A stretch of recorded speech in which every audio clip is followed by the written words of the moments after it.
Здравейте, аз съм Лидия. Здравейте, аз съм Денис. Днес на гости ни е госпожа Лидия Тодорова. И сте с Класкаст. Как решихте да почнете работа като директор? Ами още в годините, когато бях начален учител, имах виждания за промяна в организацията и работа в училище и като цяло в образователната система. И още тогава започнах да се интересувам от това как се управлява системата на образованието. Записах магистратура, образователен мениджмънт и всъщност бавно и полека започнах пътя си към тази длъжност. 2016 година за първи път бяха пуснали така по-масово конкурси за училищни директори, когато аз реших, че е време просто да опитам и оттам тръгна и кариерата ми като директор на училище. Какво е вашето виждане за бъдещето на 108? Ами мисля, че с работата си в последните 3 години показвам какво е виждането ми за развитието на 108 училище. 108 училище очевидно върви и то не полегателно и стремглаво нагоре. Факт е не само увеличения брой ученици на училището, които в рамките на тези 3 години са повече от 200 ученика, привлечени към 108 училище, така че амбициите ми са да го превърна в едно наистина добро, няма да използвам думата елитно, добро училище, което да дава високо качествено образование на децата на дружба, а за успехите му да се чува в България и по света. Заговорихме за обстановката в училище. Ще се промени ли столовата в училище? Да. Използвам и тук в аванс да кажа. Знаете, че редом с внедряването на интерактивни и иновативни практики в образователния процес, смятам, че образователната среда като такава също трябва да се променя, да бъде модерна, съвременна, ергономична.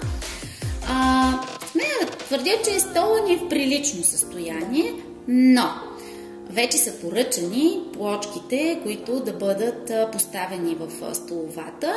Надявам се, че през следващата година ще имам възможност, но просто много са нещата, които искам да променя в училището, няма как да станат наведнъж. Но мога да кажа, че на първо време със сигурност пода в столовата ще бъде изцяло реновиран и обновен, а след това ще вървим и към подмяна на столовете и на масите и всичко друго в него. Питам. Новите ученици почнат да се държат малко арогантно и агресивно. Как бихте поступили? Вие знаете, че това, което правя винаги е да провеждам разговори. Смятам, че никое дете не е лошо просто така. Тези прояви в поведението на учениците винаги се дължат на нещо, което ви дразни, което не винаги го осъзнавате какво е то, и това е вашия израз, когато не можете да се справите с ситуацията. Така че аз съм щастлива, че работя в един изключително високо професионален и отдаден екип, какъвто е екипа на 108 училище. Всички колеги са ангажирани и заинтересовани за учениците и това как се чувстват те тук. Психолога на училището работим в изключително тясна връзка с нея, но аз самата също провеждам разговори с учениците, така че да изчистим това, което ги притеснява, стресира, дразни, ядосва и да променим поведението им. Мятате ли, че има проблем в образователната ни система? Да, разбира се. Като във всяка система, по-скоро не смятам, че има проблем в образователната система. Смятам, че и образователната система, като всяка друга, трябва да търпи промяна, с оглед на това, че работим с нови поколения ученици, с нови поколения родители и учители и неминуемо трябва да се променят и някои практики, които може в миналото да са били добри, да са давали резултат, но те просто не работят в днешните съвременните условия. Така че, да, има проблеми, които трябва да бъдат решени и мисля, че на тях се гледа и работи. А според вас има ли някаква промяна защото и вие сте била ученичка, също и учител, има ли някаква промяна от сегашната образователна система, от преди 10 години, когато вие сте била ученичка? Да, със сигурност. И една от най-важните промени, които аз забелязвам и която така изпъква, когато си спомням за времето в училище, е това, че, и повярвайте ми е така, дори да не ви се струва, че е вярно, вие имате в момента повече свобода за изразяване на мнението. Ние като учители и ръководство сме готови и отворени сме да чуем вашето мнение, докато когато аз бях ученичка, каквото прецени и каже учителя, се приемаше за 100% монета и не можехме ние да кажем, ама не, моята гледна точка не е същата. Докато сега вие имате право да го заявите и има чуваемост от другата страна.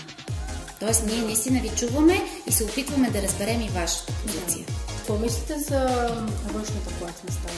Харесва ли ви като идея? Харесва ми като идея и всъщност аз доста време работя по темата за открита класна стая, както искате го наречете. Буквално от първата година, в която съм директор на училището, има една програма на Министерството на околната среда и водите, която финансира именно изграждането на такива зелени класни стаи. И аз мога да ви покажа проектите, на някои съм ги показвала, с които всяка година, февруари месец, ги подаваме и кандидатстваме. За съжаление, програмата е с ограничен ресурс. Всички училища, детски градини и районни администрации в страната кандидатстват по нея и подбора е доста сериозен. Имах щастието да спечеля веднъж за предходното училище, което управлявах, след 4 години опити. Така че се надявам вече и за тук да се осъществи, но имам амбицията през тази учебна година, независимо дали ще успеем да получим финансиране за такава стая през Министерството на околната среда и водите или по друг начин да го финансираме, тази класна стая на открито да стане вече факт. А какви часове ще се проведат? Всякакви часове и извънкласни занимания. Климата се променя, става все по-топло, наясно съм колко е задушно в класните стаи. Това ще бъде една добра алтернатива в горещите дни за провеждането на всякакви уроци на открито, както и по по-специализираните предмети, като биология и здравно образование, човекът и природата, технологии и предприемачество, самото предприемачество. Като имам желание, вече с колеги сме започнали работа, тук срещу розите.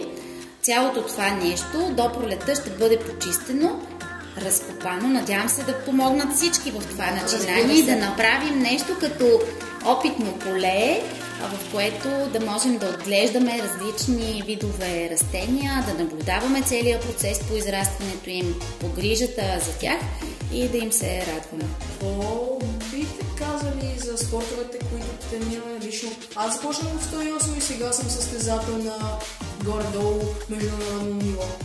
Поздравления, за което и използвам трибуната, която ми давате, защото дали като последици от затварянето по време на COVID, дали, не знам, чувствам и го виждам през клубовете, с които работим извънкласни дейности, че все по-малко ученици се занимават с спорт, изкуства и допълнителни дейности след училище и използвам тази трибуна да ви призова: спортувайте, пейте, танцувайте, рисувайте и всичко, което ви харесва да правите. Сега е момента, защото да, знам, ще кажете, уроците са много, домашните са много, натоварени сме.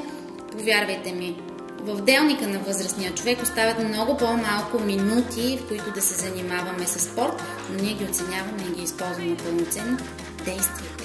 Мислите за тези деца, които не спортуват, как бихте продължили дори тези, които спортуват и тези, които нямат самия кураж да се изправят пред света? Какво бихте казали на тези деца? Отново призовавам всички да опитат различни видове спорт. Да, винаги началото е трудно. Дори е болезнено, когато се занимаваш с спорт. Но това са само първите няколко урока. След това започва да носи истинска наслада. Опитвайте различни спортове, различни видове изкуства, докато намерите онова, което ви е истински интересно и за което притежавате талант. Това позволява човек да отпусне. Аз самата посещавам народни танци. 2 пъти в седмицата, не винаги успявам да отида и 2 пъти. Много пъти съм толкова изморена от деня, че си казвам: не, аз съм уморена и ще се прибера. И си казвам, да, лесно да си намериш оправдание, че си много уморена и да си тръгнеш, а не да отидеш на танци. Отивам и в първите 2 минути, в които стъпя в залата, вече съм забравила за всички проблеми от деня, вече съм се отпуснала, релаксирам за 1 час и след този час мога отново да се захвана и с работа, и с домашни ангажименти. Затова правете го. Това наистина ви дава един чудесен начин да отпуснете от тежкия делник, да срещнете нови хора, нови приятели, а и да постигнете успехи. Мотивираме през участията във всички видове спортни прояви и състезания, които се появяват. Започнаха вече ученическите игри. Пожелавам наистина успех на всички наши отбори в тях. Мотивиращо е, когато станеш републикански шампион, каквито станахме ние през миналата година по бадминтон. Надявам се, че тази година ще имаме много поводи за гордост. Утре наши състезатели ще отидат и ще участват в 4-то основно училище, което ни поканиха в рамките на проект, който са спечелили. Така че подкрепяме всички тези инициативи. Кой ви е бил любимия предмет?